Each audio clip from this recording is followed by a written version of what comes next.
نہیں کیا جاتا۔ اب ویسی حالت روزے کی نہیں ہوتی جیسی کہ عالم بالا تک اس کی رسائی حاصل ہو، عالم بالا پر جس کی آواز سنائی دے، بلکہ اب وہ روزہ رکھا جاتا ہے جو صرف اور صرف اپنے مقاصد کے لیے ہوتا ہے، جو صرف اور صرف اپنی غرضوں کے لیے ہوتا ہے، جو صرف اور صرف اپنے آپ کی نمائش کے لیے ہوتا ہے۔ کیونکہ یہودیوں کا بہت سے زیادہ لوگوں کا روزہ یہی ہوتا تھا کہ ہم دوسرے لوگوں پر اپنے آپ کو ظاہر کریں، دوسرے لوگوں میں اپنے آپ کا روپ ظاہر کریں، تاکہ ہم خدا طرف سے ہیں، ہم خدا کے بندے ہیں، ہم خدا کے برگزیدہ ہیں، کہ ہم ہر روز ہر ہفتہ میں 2 روز روزہ رکھتے ہیں، ہم خدا کے ساتھ وقت گزارتے ہیں، ہم خدا کے ساتھ خاکساری کی حالت میں آتے ہیں۔ لیکن یہ صرف دکھاوے کی حد تک تھا، یہ صرف نمائش کی حد تک تھا، کیونکہ خدا کا بندہ کہتا ہے کہ تم روزہ میں اپنی خوشی کے طالب رہتے ہو، جبکہ ہمیں روزہ کی حالت میں صرف اور صرف خدا کے تابع رہنا ہے، خدا کی خوشی کو پورا کرنا ہے۔ اور اس کی خوشی کیا ہے کہ ہم زیادہ سے زیادہ وقت خدا کے ساتھ گزاریں، زیادہ سے زیادہ لمحات خدا کے ساتھ گزاریں، زیادہ سے زیادہ گھڑیاں اس کی رفاقت میں گزاریں، زیادہ سے زیادہ پل اس کی قربت میں گزاریں۔ اور جب ایسا ہو جائے گا تب ہی ہمارا روزہ، تب ہی ہماری عقیدت، تب ہی ہمارے الفاظ، تب ہی ہماری منتیں، تب ہی ہماری آرزویں، تب ہی ہماری گزارشیں عالم بالا تک پہنچے گی، اور تب ہی وہ قدوس برحق اپنا آسمان کھولے گا، اور اپنا آسمان کھول کر ہماری دعاؤں کا، ہماری منتوں کا، ہماری التجاؤں کا، ہماری آرزوؤں کا جواب دے گا۔ سو میرے عزیزوں، اگر ہم اکسیریس بادشاہ کے دور کو دیکھیں تو اس کے دور میں ایک وقت ایسا آیا کہ یہودیوں پر ایسی آفت آئی، ایسی بلا آئی، ایسا قہر نازل ہوا کہ بادشاہ کی طرف سے یہ اعلان ہوا کہ یہودیوں کی ساری قوم کو نیست و نابود کر دیا جائے۔ اور یہودیوں کی ایک بیٹی جو بادشاہ کے محل میں پہنچائی گئی تھی، اس تک جناب مکی نے یہ بات پہنچائی کہ تیری قوم پر یہ آفت یا بلا نازل ہونے والی ہے، سو کیا پتا کہ تو خدا کی طرف سے اسی مقصد کے لیے یہاں تک پہنچائی گئی ہے، سو اپنی قوم کا خیال کر۔ اور اس نے کہا کہ میں کئی روز سے بادشاہ کے حضور میں حاضر نہیں ہوئی، اور بادشاہ کا یہ قانون ہے کہ اگر کوئی اس کے بلائے بغیر اس کی بارگاہ میں جاتا ہے، اس کے محل میں جاتا ہے، اس کے آمنے سامنے جاتا ہے، تو اگر اپنا عصا نہ بڑھائے تو اس کے ملازمین اس کو قتل کر دیتے ہیں۔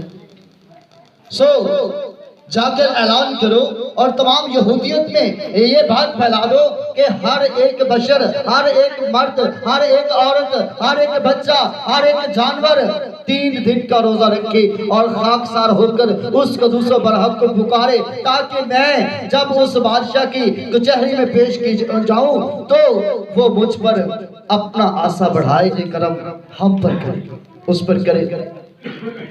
سو جب انہوں نے 3 دن کا روزہ رکھا، ہر ایک بچے نے، ہر ایک ماں نے، ہر ایک بہن نے، ہر ایک بیٹی نے اس قدوس برحق کو پکارا، تو وہ آسمان کھلا، اور جب وہ بادشاہ کی کچہری میں پیش کی گئی تو وہ بادشاہ کی نظر میں مقبول ثابت ہوئی، اور بادشاہ نے جلدی سے اپنا عصا بڑھایا اور اپنے تخت سے اٹھ کھڑا ہوا اور کہا، اے ملکہ مجھے بتاتی، میں آ جاتا، کیا حکم ہے؟ اور جب اس نے عرض سنائی تو خدا کی نظر میں اس کا روزہ بھی قبول ہوا اور اس کی عقیدت بھی قبول ہوئی، اور یہودیوں کی جان کی بخشی کا اعلان بھی ہوا۔ سو میرے عزیزوں، بہت سارے روزے اور بھی ملتے ہیں، بہت ساری تمثیلیں ملتی ہیں، لیکن وہ ساری خاکساری کے حوالے سے ہے، وہ ساری ٹاٹ اوڑنے کے حوالے سے ہے۔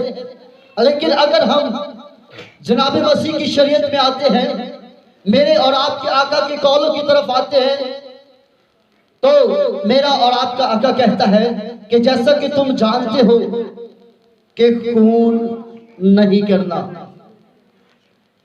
اب ہم جانتے ہیں کہ قتل باہر ہوتا ہے، زناکاری باہر ہوتی ہے، لیکن میرے اور آپ کے آقا نے کہا کہ غصہ نہیں کرنا، کسی کو گندی نظر سے نہیں دیکھنا۔ اور اب ہم اس بات پہ غور کریں گے کہ باہر کی چیزوں کو ختم کر کے ایک چیز اندر ڈالی جا رہی ہے۔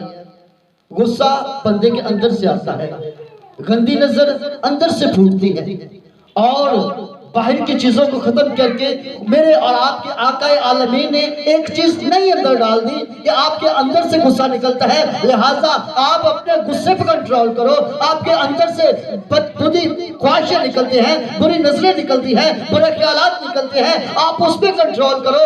اور آپ نے کہا کہ جب تم روزہ رکھو تو اپنی صورت کو اداس نہ بناؤ، بلکہ اپنے سر میں تیل ڈالو اور منہ دھو، تاکہ آدمی نہیں بلکہ تیرا باپ جو پوشیدگی میں تجھے دیکھتا ہے تجھے بدلا دے۔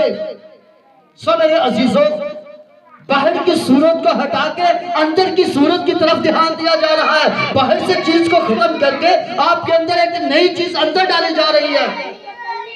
سو میرے عزیزوں، خداوند آقا عالمین، میرا اور آپ کا آقا یہ چاہتا ہے کہ ہم ظاہری نمود و نمائش نہ کریں، ظاہری اپنے آپ کا دکھاوا نہ کریں، بلکہ اپنے دل کا روزہ رکھیں۔ تیل کا مطلب یہ نہیں ہے کہ سر میں لازمی تیل ڈالنا ہے، چاہے مٹی کا تیل ہی مل جائے۔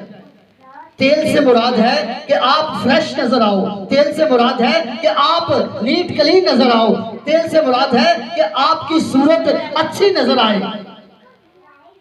سو میرے عزیزوں، کیونکہ وہ راہ کو اپنے سر میں ڈالتے تھے، اپنی صورت کو اداس بناتے تھے، اپنے چہروں کو بگاڑتے تھے، اور اس سے وہ اپنے آپ کو ظاہر کرتے تھے۔ لیکن میرا اور آپ کا آقا کہتا ہے کہ تمہارے چہروں سے، تمہاری بولی سے، تمہارے دیکھنے سے، تمہارے چلنے سے، تمہارے اٹھنے سے، تمہارے بیٹھنے سے یہ ثابت نہ ہو کہ تم روزہ دار ہو، بلکہ تمہارے اندر وہ روزہ ہو، اور تمہارا باپ اور تم وہ جانتے ہو کہ میں روزہ دار ہوں، اور تمہارا باپ جانتا ہو کہ یہ میرا بیٹا روزہ دار ہے، تب وہ تمہیں برکت دے گا، تب وہ تمہیں اس روزے کے بدلے میں اجر دے گا۔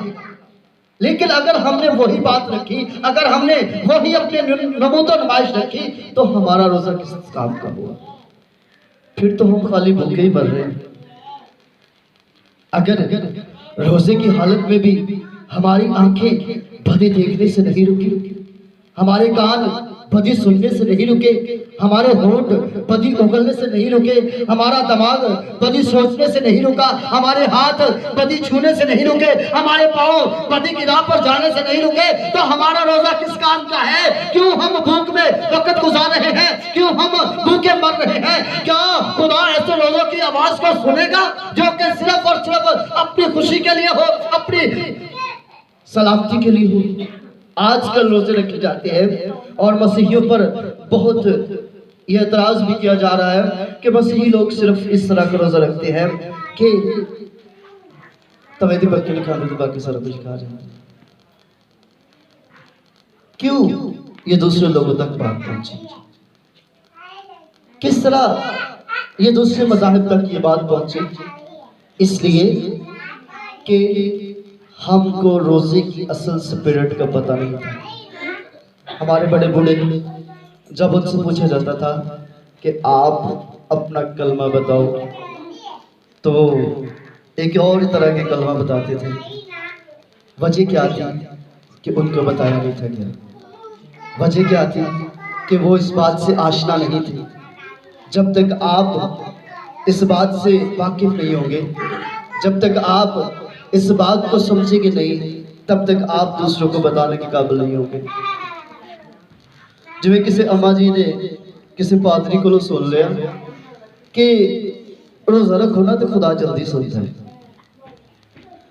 تو او دا بیٹا پاس نہیں سی ہو رہا تصویر چ، انہیں کی کیتا ہمارے کو روزہ رکھ لیا۔ پادری نے کہا پہلی دفعہ زندگی چ پاگ لے لیا، پہلے کدی رکھیا نہیں سی۔ وہ پادری نے پہلی دفعہ روزے چ میسج دیتا وی خدا روزے نال بڑی سنتا ہے، خدا روزے نال بڑی جلدی سنتا ہے۔ تو اماں نے اپنے منڈے نوں پاس کرانے واسطے روزہ رکھ بیٹھی۔ وہ روزہ تو رکھ بیٹھی، تو جدو اماں دی روٹین بنی سی کہ انہیں صبح نوں 6 پروٹھے کھانے نے، تو 10 کے گلاس لسی دے پینے نے، تے اما نوں روزے نال تے پھر 48 گزرتی سی. وجے 11 تے اما دا منہ سک جا رہا. جے کوئی نیانا ویڑ چ روٹی لے کے پھرن ڈیا تے اما دیاں نظراں نال جدھر جا رہا نال ویکھن ڈی. جے کوئی چار دی پھاڑی لے کے جا رہا اما دے منہ چ پانی آ رہا. یہ کی بنیا؟ مینوں پادری صاحب دے چنگے صاحب وچ پا دیتا. اما نے بہت مشکل نہ 12 کے بجائے تو پچھلے اندر جا کے نا سون کی کوشش کی تھی. اکثر لوگوں نے ایک کوشش کی بہت زیادہ لگ گئی ہے تو پھر سو جی پر بھوکے پیٹ نیند بھی کتوں آ گئی. ہوں صبح دے چنگا بھلا ناشتہ کرنا پنڈ تھان چنگے بھلے نال میں پنڈ تھان تے لگتا رکھنے والا اس تو مجھے پتا ہے کہ پنڈ تھان تے چنگی بھلی روٹی کھا کے تو پھر انہوں نے ناشتہ ہوتا ہے. تو وہ روٹیاں نہیں سی صبح کھادیاں تے اما نوں کتوں سکے پیٹ نیند آ گئی. بھوکے پیٹ تے منہ بھی ادو سکتا جائے. اما دے ڈیلے باہر دعا نہ کرے تے انہیں اپنی چھوٹی کڑی نوں بلایا. نہیں مداں اندر آ. انہیں کہا ہاں ماں. انہیں کہا ویکھا باہر سورج نکلیا اور سورج ڈبیا کیونکہ پادری نے دسیا سی کہ روزہ ادو کھولنا جو سورج ڈب گیا. انہیں کہا اما سورج 12:30 بجے ڈب جانا. انہیں کہا میں تینوں جدوں بھی کوئی کام کہنی ہے نا تو کوئی حقیقت کرتی ہے تو میرے آنکھیں نہیں لگتی. جا ویکھ شاید ڈب گیا ہوگا. وہ جی کوئی اما کے کہنے تے باہر آئی. ہوں سورج نہ 12:30 بجے ڈبنا سی تو نہ ہی ڈبا. انہیں جا کے دسیا اما سورج نہیں اجے ڈبا. انہیں کہا اچھا. ادھے گھنٹے بعد پھر بلایا. نہیں مداں جا ویکھ سورج ڈبا. وہ پھر ویکھن گئی. اس طرح نہ کردے کراندیا انہیں اما نے 3 کے بجائے تے اما دی نہ بس ہو گئی. انہیں کہا نہیں مداں. انہیں کہا ہاں اما. انہیں کہا جا ویکھ کے سورج ڈبا ہے. وہ ویکھ کے آئی 3 بجے کہڑا سورج ڈب جانا سی. وہ ویکھ کے آئی. انہیں کہا اما سورج نہیں ڈبیا. انہیں کہا پت ہن نہ جائے. انہیں کہا اما کی ہوا؟ انہیں کہا مینوں پتا ہے مینوں لے کے ڈبے گا. ہاللویا.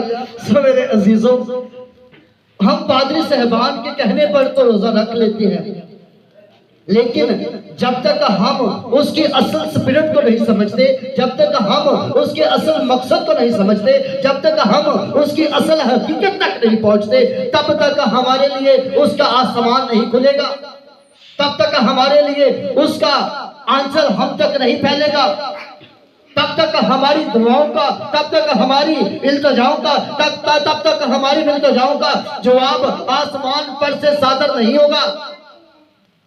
کیونکہ روزہ رکھنے والا تو وہ فریسی بھی تھا جو ہیکل میں جا کر پکار کر کہتا ہے کہ اے خدا میں دیتی بھی دیتا ہوں, اے خدا میں ہدیہ نذرانے میں دیتا ہوں, اے خدا میں ہفتہ میں 2 دن روزہ میں رکھتا ہوں, اے خدا میری آواز کو سن, میری دعا کا جواب دے. جبکہ وہ غریب جو باہر صحن میں آنکھیں بھی اپنے اوپر نہیں اٹھا رہا بلکہ صرف جھکا کر یہی کہہ رہا کہ اے خدا میں گناہگار ہوں, اے خدا میں اس لائق نہیں کہ تیری بارگاہ کے اندر جا سکوں, میں اس لائق نہیں کہ آنکھیں اٹھا کر تیرا دیدار کر سکوں, میں اس لائق نہیں کہ میں اپنی کمائی میں سے کچھ چڑھاوا چڑھا سکوں, بلکہ تو ہی ہے جو اپنی عقیدت سے مجھے قبول کر لے, تو ہی ہے جو اپنے فضل سے میری دعا کو سن لے, تو ہی ہے جو اپنی شفقت سے مجھ پر اپنے آنچوں کو پھیلا دے. اے باپ میری دعا کو سن, اور اس کے لیے آسمان کھلتا ہے اور اس کی دعا کا جواب آتا ہے. سو میرے عزیزوں بات یہ نہیں کہ آپ کی روزے میں ہی سنی جائے گی, بلکہ یہ ہے کہ آپ جب تک اپنے دل سے اس کو نہیں پکاریں گے, جب تک آپ روزہ اپنے دل سے نہیں رکھیں گے, تب تک اس کا آسمان نہیں کھلے گا. اور اگر آپ نے روزہ رکھنا ہے, اگر آپ نے اس کے ساتھ وقت گزارنا ہے, اگر آپ نے اپنے آقا کو علیحدگی میں پکارنا ہے تو دل سے اس کی طرف رجوع کریں اور اپنے دل سے روزہ رکھیں. جیسا کہ کہا گیا ہے نا کہ ختنہ دل کا ہونا چاہیے, اسی طرح روزہ بھی دل کا ہونا چاہیے. آپ کے دل میں کوئی برائی نہ آنے پائے, آپ کے دل میں کوئی برا شوق نہ آنے پائے, آپ کے دل میں کوئی برا خیال نہ آنے پائے, بلکہ آپ کا دل صرف اور صرف اس کو 200 برحق کے لیے دھڑکے, اور جب اس کو 200 برحق کے لیے دھڑکے گا تب ہی آپ کے لیے آسمان کھلے گا, تب ہی آپ کے لیے برکت کا اہتمام ہوگا, تب ہی آپ کو اس دنیا میں سرفرازی ملے گی, تب ہی آپ کو اس دنیا میں نام و نموس ملے گا, تب ہی آپ کو اس دنیا میں عزت و وقار ملے گا. کیونکہ جب وہ اپنا دروازہ کھول دے گا تب تو ہر ایک برکت، ہر ایک شفقت، ہر ایک فراوانی آپ کے در پر آ جائے گی نا، تو تب ہی ایٹ دا اینڈ آپ کو اس کی فرزندیت کا سرٹیفکیٹ ملے گا اور اس کی اپنی بہشت، اس کی اپنی میراث، اس کے اپنی سورگ میں آپ کو جگہ ملے گی، اس کا اپنی دروازہ آپ کے لیے کھلے گا کہ اے میرے باپ کے مبارک لوگوں، آؤ اس اپنی میراث کو حصہ دار لو جو بنائے عالم سے آپ کے لیے تیار کی گئی ہے۔ جب تک ایسا نہیں ہوگا، جب تک ایسا نہیں ہوگا کہ ہم اپنی روٹی دوسروں کو نہیں کھلائیں گے، جب تک ہم اپنے دروازے کو دوسروں کے لیے نہیں کھولیں گے، جب تک ہم اپنے دل میں دوسروں کے لیے نرم گوشہ پیدا نہیں کریں گے، تب تک ہمارے لیے کوئی روزے میں ٹھہرنا با مقصد نہیں ہوگا بلکہ بے فائدہ ہوگا۔ سو میرے عزیزو، اگر ہم روزے کی اصل سپرٹ کو جاننا چاہتے ہیں، اصل برکت کو روزے سے حاصل کرنا چاہتے ہیں، تو ہمیں چاہیے کہ ہم پورے طور سے خاکسار ہو جائیں، پورے طور سے اپنے دل کو اس کے حضور عاجز کر دیں، تب وہ آپ نے آسمان کو کھول کر آپ پر اناج کا شاور لگائے گا، آپ پر برکات کا شاور لگائے گا۔ خدا آپ سب کو اس کلام کے وسیلے سے برکت دے، آمین۔